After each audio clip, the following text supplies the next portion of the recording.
Assalamualaikum warahmatullahi wabarakatuh. Halo Sobat Muslim yang dirahmati Allah Subhanahu wa Ta'ala. Alhamdulillah, jumpa lagi dengan saya Zidni Adam dalam program Share It. Dan pastinya Sobat Muslim, saya tidak sendirian. Saya sudah ditemani oleh seorang narasumber, yaitu Ustadz Halim Ambia. Nah, Ustadz Halim Ambia ini adalah spesialis kajian tasawuf yang insya Allah akan menuntun kita semua. Dan tema kita hari ini Sobat Muslim adalah komunikasi ruhani dalam sholat. Nah, langsung aja kita sapa beliau ya. Assalamualaikum Ustadz. Waalaikumsalam warahmatullahi wabarakatuh. Ustadz sibuk banget nih Ustadz. Saya baru ketemu lagi sama Ustadz ini. Iya, ini berapa bulan ya. Ustadz, ini by the way ini ngomongin komunikasi ruhani dalam sholat nih Ustadz nih. Jadi Nah, ini kelanjutan sebetulnya dari pembahasan sebelumnya tentang metode sholat khusyuk. Jadi dalam metode sholat khusyuk itu kan banyak cakupan yang dibahas. Ini tema yang lebih mendalam lagi dari tema yang pernah kita bahas.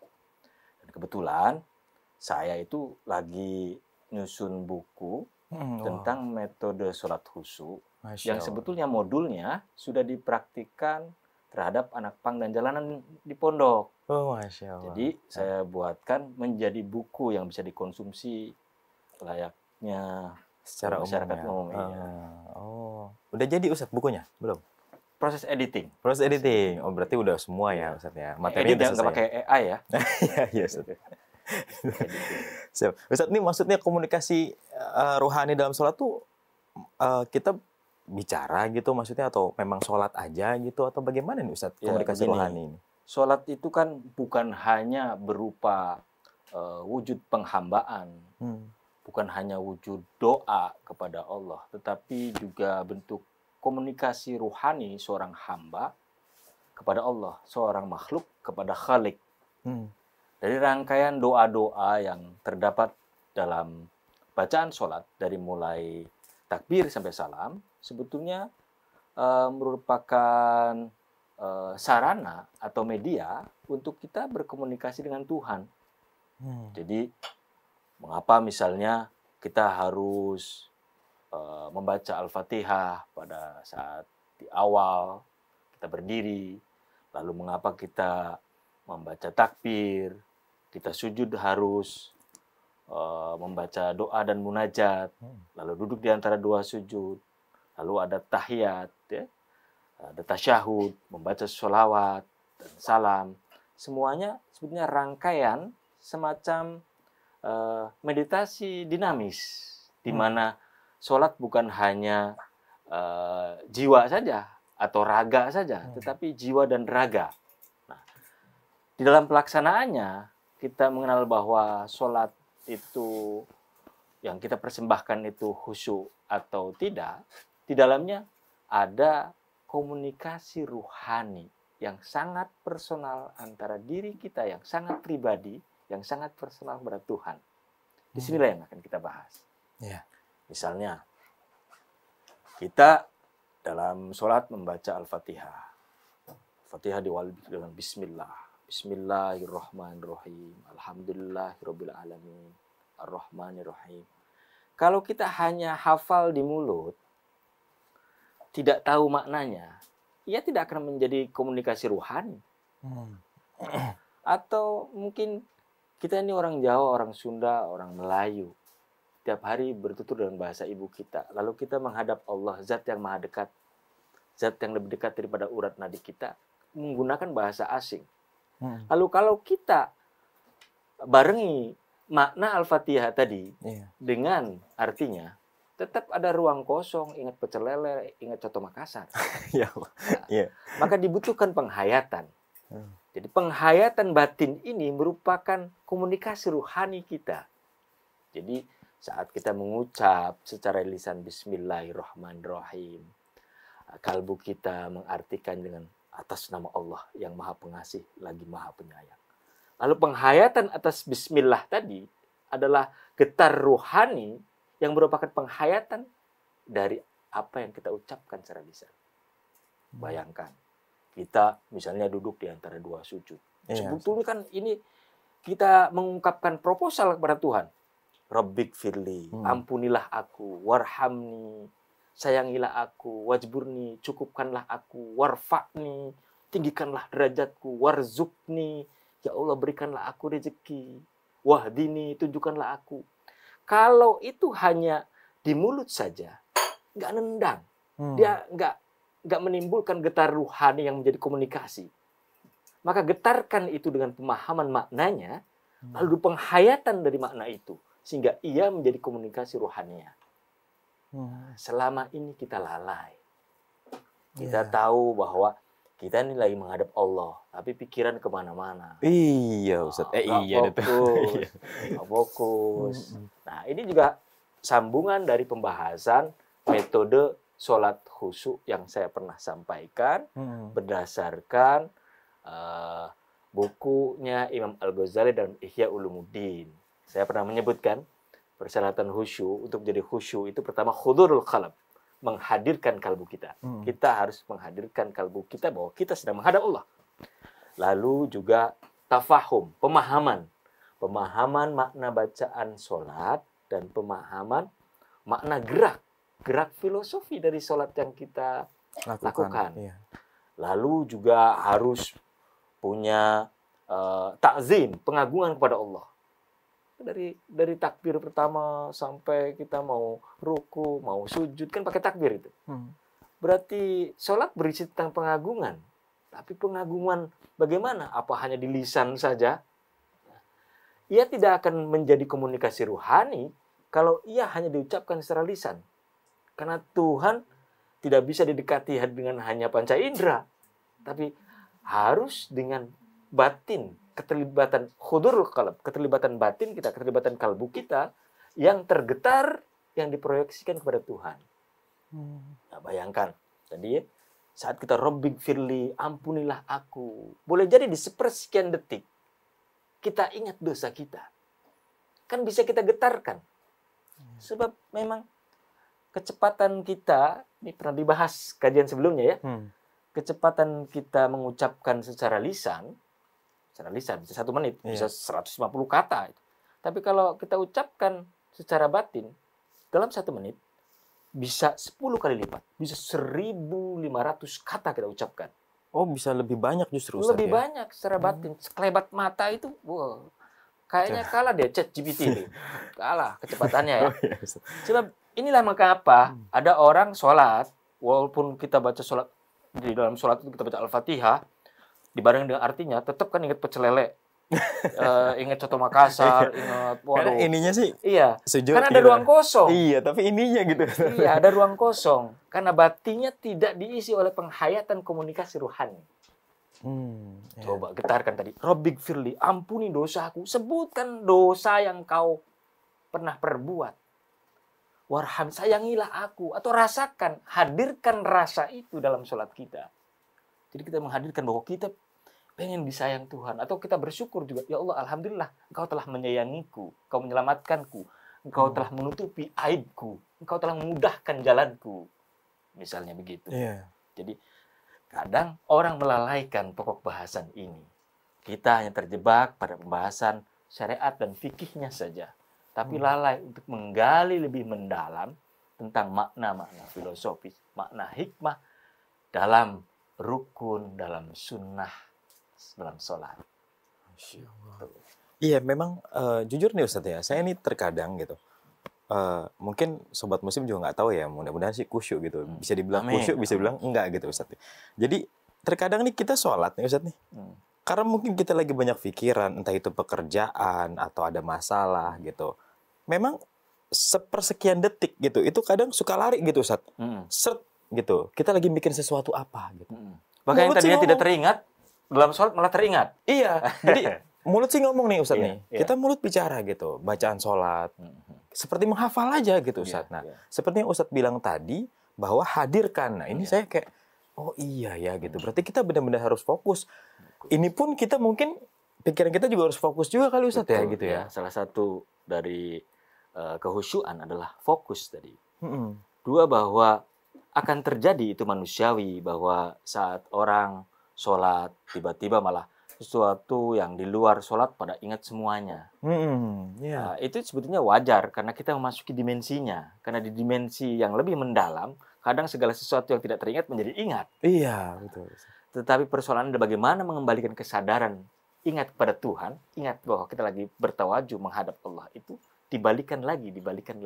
Karena akan terjadi. Dan sholat itu kesadaran yang bukan melalaikan atau memabukkan. Jadi sholat itu sadar. Iya, Jadi sadar. sholat memang harus sadar. Iya. Tapi seperti yang diungkapkan oleh Imam Al-Ghazali, ya harus kesadarannya itu dalam kesadaran batin yang sesuai dengan koridornya. Makanya dia harus tafahum, harus paham protokolnya. Dan Al-Fatihah itu adalah protokolnya. Protokol untuk tawaju, protokol untuk menghadap Allah, protokolnya dengan kalam Allah. Jadi kita itu sebetulnya sholat menghadap Allah dengan protokol yang telah dibuat oleh Allah. Al-Fatihah itu kalam Allah, kalamnya Tuhan. Kita pinjam. Kita pinjam untuk menghadap Dia. Tidak mungkin kita menghadap Tuhan pakai protokol manusia. Ya, ini protokol Tuhan ini. Protokol Tuhan. Jadi supaya tidak lari dari hal-hal yang di luar sholat, maka ikutin syarat rukun sunnahnya dalam sholat. Misalnya dari sejak awal kan, kita memulai kesadaran hudurul qalb itu sejak berniat sebelum wudhu. Nanti niat saat sebelum takbiratul ikram, pengukuhan lagi. Tapi niat itu menjadi ruh jalan kita untuk menghadap. Niat itu bagian dari hudurul qalb.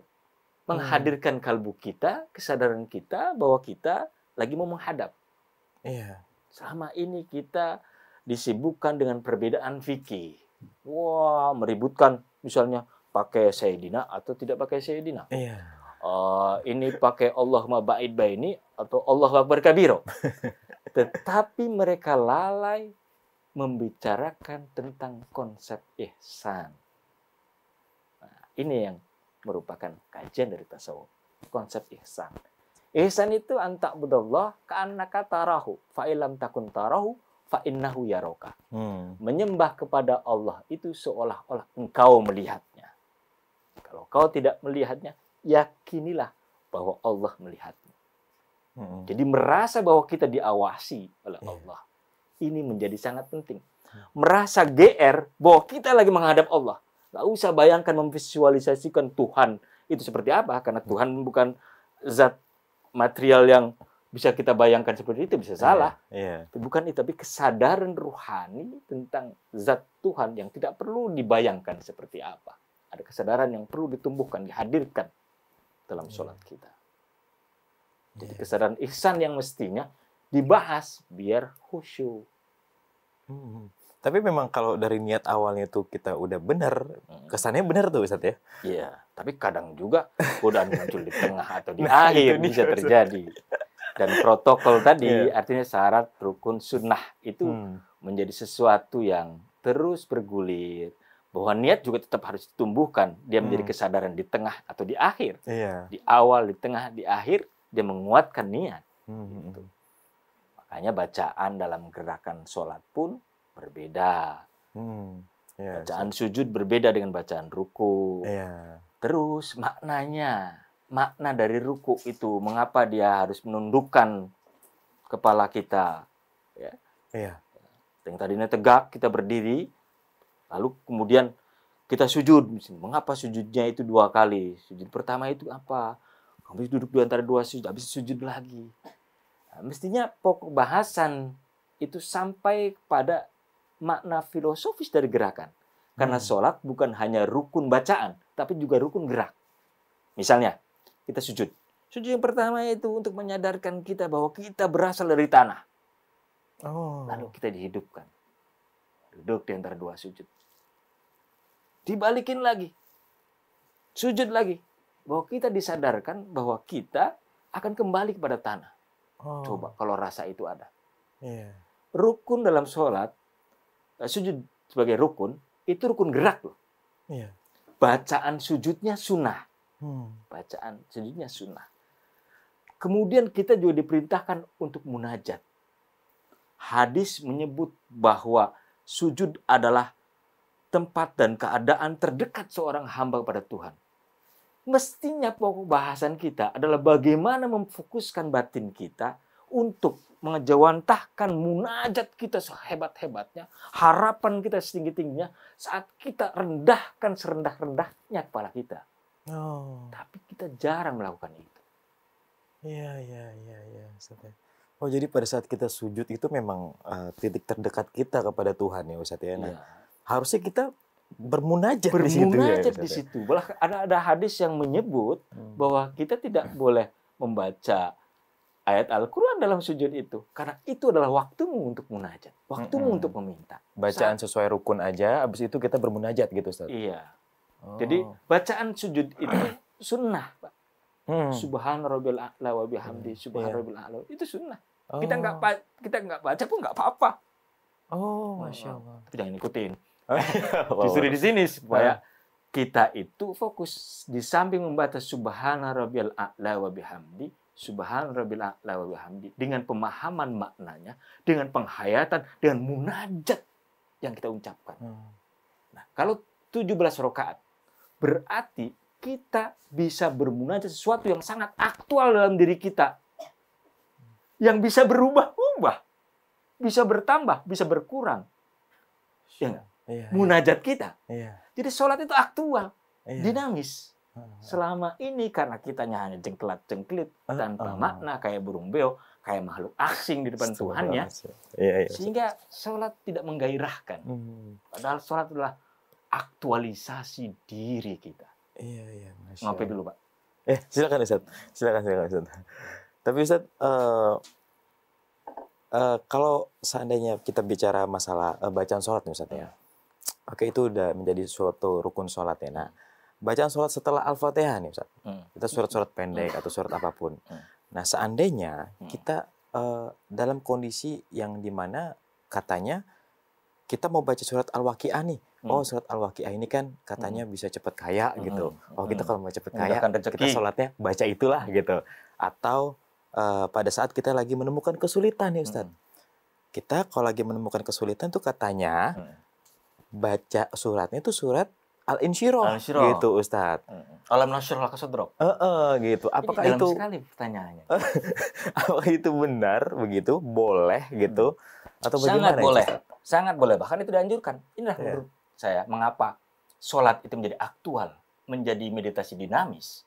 Sebab situlah persembahan kita, munajat kita berlangsung. Jadi kalau misalnya pas waktu di Ramadan, boleh jadi orang bacanya ayat surat Lailatul Qadar atau hal yang berkaitan dengan puasa. Saat kita lagi dikejar-kejar debt collector, mungkin dalam nasrah laka sadrak yang paling mudah untuk mengucurkan air mata. Ngomongin debt collector Ustaz, kita jeda dulu ya Ustaz. Nanti kita sambung lagi. Baik, Sobat Muslim jangan kemana, tetap di Share It ya.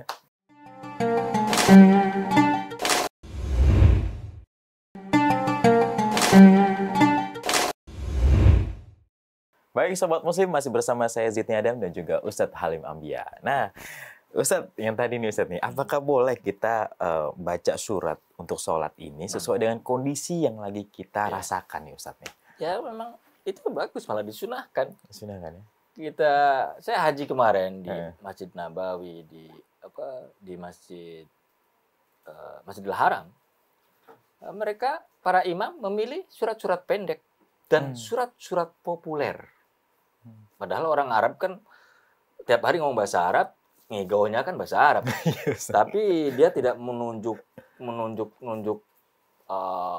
berapa juz hafalannya. Karena kadang gara-gara imam mau mengunjuk-unjuk kehebatan hafalan, dia panjang-panjang banget.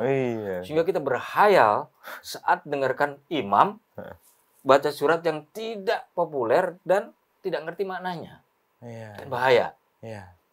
Makanya ini kadang mengapa sholat tidak menjadi daya pikat bagi orang-orang secara umum. Itu salah satunya. Gara-gara kita terlalu banyak pakai surat-surat yang panjang-panjang yang tidak populer dan tidak hafal maknanya. Bahaya. Padahal di Jazirah Arab sendiri memilih ayat-ayat pendek, surat-surat pendek yang populer dan sesuai dengan kondisinya. Yang semua orang pada hafal zaman gitu haji ya, ya, Ustaz? banyak ayat tentang haji. Iya. Atau yang berkaitan dengan karena jamaah diperlukan pergantian berapa sop gitu, akhirnya kulhu ina atoena Hmm. itu di Masjidil Haram, tapi di Iya. masjid-masjid kita kadang terlalu panjang. Heeh. Ini jadi sholat tidak membuat daya pikat, tidak menjadi daya tarik bagi orang lain, karena kayak baca deklamasi, kayak baca puisi yang mereka tidak paham. Kalau baca puisi dalam bahasa Indonesia mungkin paham. Hmm. Nah, ini yang bahayanya. Kita menghadap Allah, zat yang maha dekat, yang lebih dekat kepada urat nadi kita, pakai bahasa asing, gak ngerti maknanya. Kita kayak makhluk asing depan Tuhan. Kayak burung beo kan. Iya, Nah, Ustaz. inilah kesadaran yang perlu harus dipelajari, bahwa kita harus tafahum, harus paham makna bacaan dalam sholat, harus paham dan tahu bagaimana menghayatinya. Maka pemahaman tentang tafsir, tentang tasawuf, tentang hal-hal yang kita baca dalam sholat, itu biar ia menjadi komunikasi. Contohnya misalnya ya, ini bulan Maulid, dia imam nyari ayat yang berkaitan dengan keagungan Rasulullah. Bisa. Ini bulan puasa, kita baca surat-surat yang berkaitan dengan perintah puasa. Kan menyadarkan. Iya. Ini konteksnya tentang zakat. Bisa juga tentang zakat fitrah. Sehingga apa? Orang-orang yang mungkin pernah belajar di madrasah tentang surat-surat hukum, surat ayatul ahkam, bisa setidaknya menerka makna bacaan tadi. Seperti yang tadi dipertanyakan Mas Sidney juga tentang orang-orang yang dikejar debt collector pakai surat Al-Insyirah misalnya. Atau mungkin dia ingat di awal tentang cerita tentang bagaimana kelahiran Nabi, baca surat Al-Fil misalnya. Atau mungkin dia betul-betul lagi mempelajari tentang tauhid yang mendalam, dia akhirnya kulhu. Atau mungkin dengan godaan dan keadaan setan atau bisikan-bisikan halus dalam diri, entah itu persoalan hidup, persoalan ekonomi, atau godaan, ajakan, bisikan berupa manusia dari manusia yang ini pakai anas misalnya, sihir pakai al-falaq misalnya. Ini jadi sholat, kita melakukan sholat itu sesuatu yang aktual, yang dinamis, yang relevan dalam keadaan kita. Kan bagus akhirnya. Iya, bagus. Gitu. Tapi secara fisik itu Ustaz, kita bisa merasakan nggak sih bahwa sholat kita itu khusyuk atau enggak gitu Ustaz? Bisa. Karena sholat khusyuk yang dimaksud itu kan pengheningan secara mendalam. Jadi keadaan batin kita dan keadaan fisik kita jelas terasa. Misalnya, namanya zikir dan sholat, kalau masuk di dimensinya dengan kekhusyuannya, kan kita damai, tenang. Nafas juga teratur, kondisi tubuh juga hening, damai, tidak tergoda oleh anasir-anasir lain. Misalnya, keheningan dalam sholat, keheningan dalam zikir, itu kan mendamaikan hati, menjernihkan pikiran. Banyak orang yang dapat ide setelah sholat. Karena ada konsep pelepasan dalam sholat itu. Pelepasan apa tuh? Pelepasan jiwa dan raga, pengheningan jiwa dan raga, di mana mungkin dia seorang kuli bangunan, kan lelah, capek, dimarahin sama mandor, pada saat yang sama gajinya kurang atau mungkin terlambat, puyeng banget, sementara anak istri sudah teriak, sholat dulu biar adem, biar tenang, biar damai. Habis sholat, dia akhirnya punya pikiran, oh ya, sebaiknya saya ngomong ke mandor begini. Oh, saya pinjem dulu ke ini. Oh, seperti ada jalan keluar. Ada gitu, jalan keluar, berkat dari sholat yang kita tunaikan boleh jadi. Gitu. Tapi, masa kita mau khusyuk harus gara-gara persoalan Iya, iya. Iya, iya, Masa Ustaz, ya. kita menghadap Allah Heeh. untuk melahirkan kehusyuan dalam diri kita harus ditimpa persoalan ekonomi dulu. Iya. Nanti Pada ditimpa terus ya. Iya, padahal mah kita lagi menderita atau bahagia, kita lagi kena persoalan ekonomi atau tidak, kita lagi dapat rezeki atau tidak, sholat mah wajib harus ditunaikan. Iya. Nah, karena itu kita dengan kesadaran ruhani ini diharapkan mampu mempelajari metodenya. Nah, salah satu yang diungkap oleh Imam Al-Ghazali dalam Ihya Ulumuddin itu misalnya hudurul qalb, menghadirkan kalbu.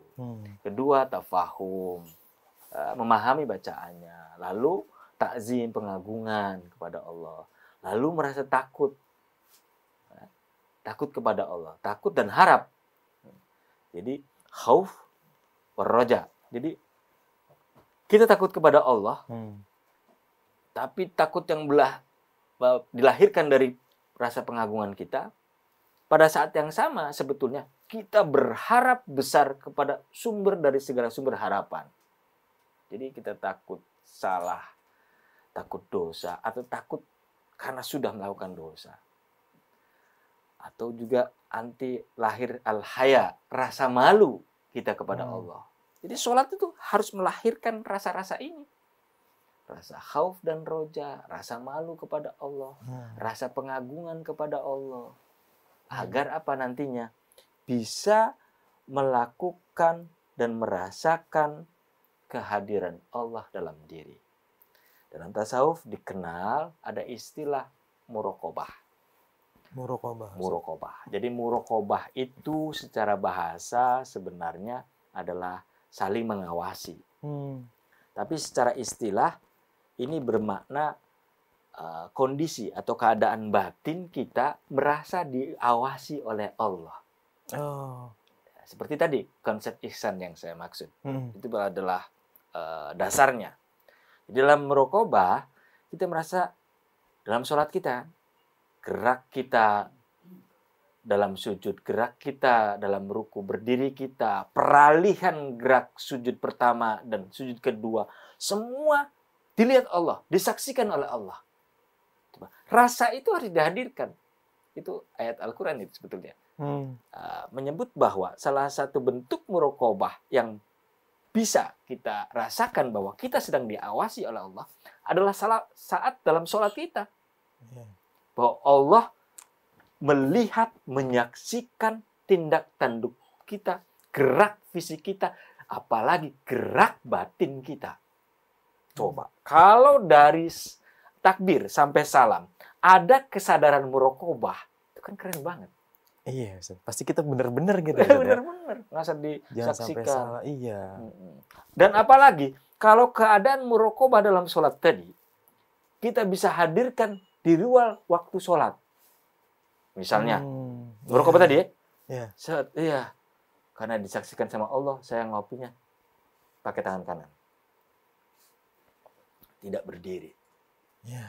Pakai bismillah. Nah, ini kan yang lahir dari sesuatu buah yang kita dapat dari kesadaran ruhani tentang muraqabah.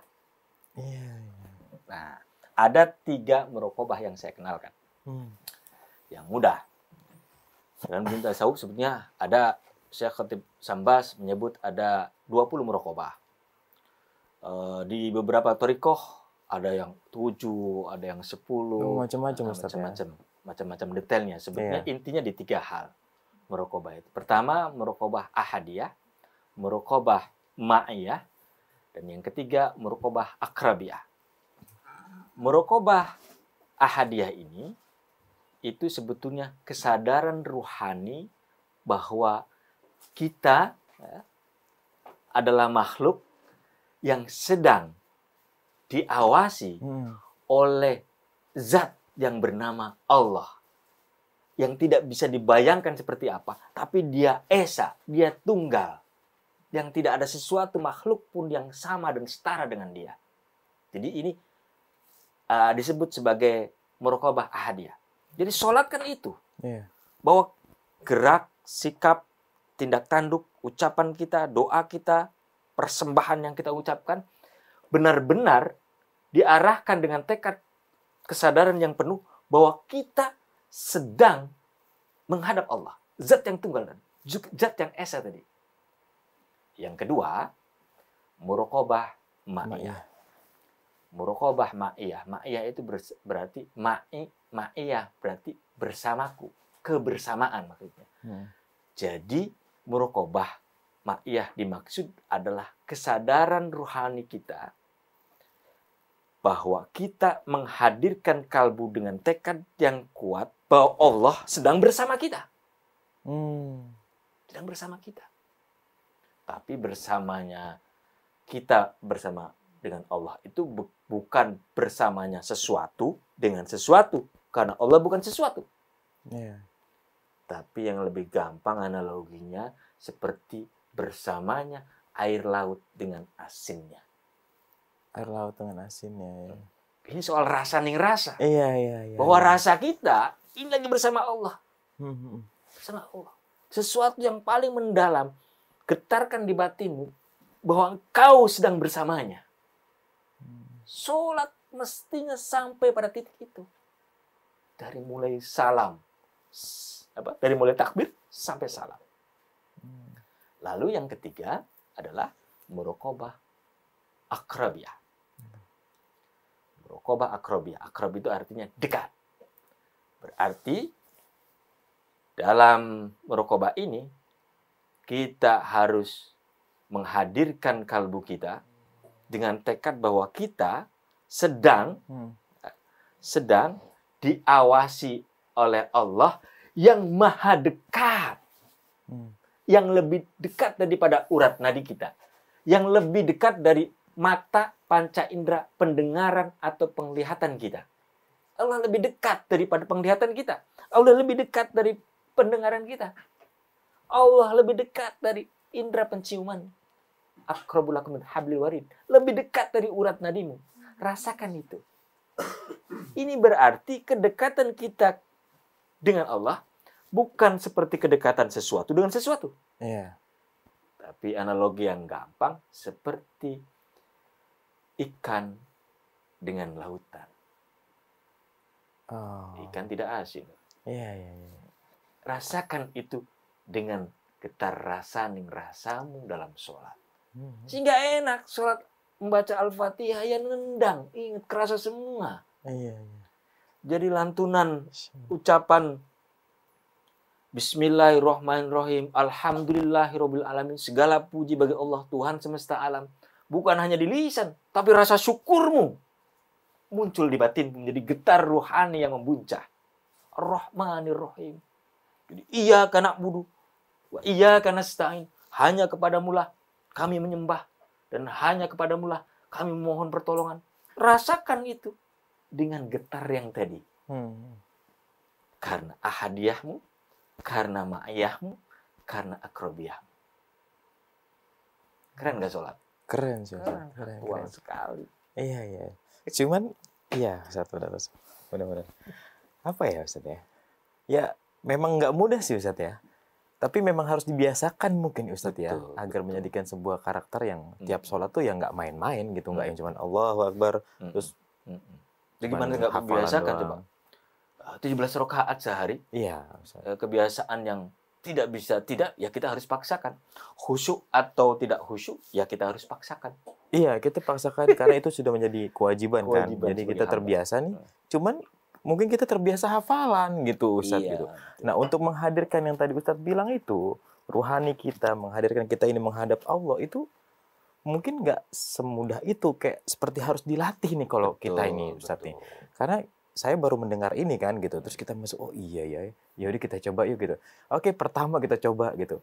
Terus kedua, lama-lama bisa lupa lagi gitu, Ustaz. Atau pikiran kita ini bisa kemana-mana gitu, Ustaz. Nah, cara kita ini supaya istiqomah itu bagaimana sih, Ustaz? Maksudnya supaya apa ya, kita ini tetap fokus aja gitu, Ustaz ya.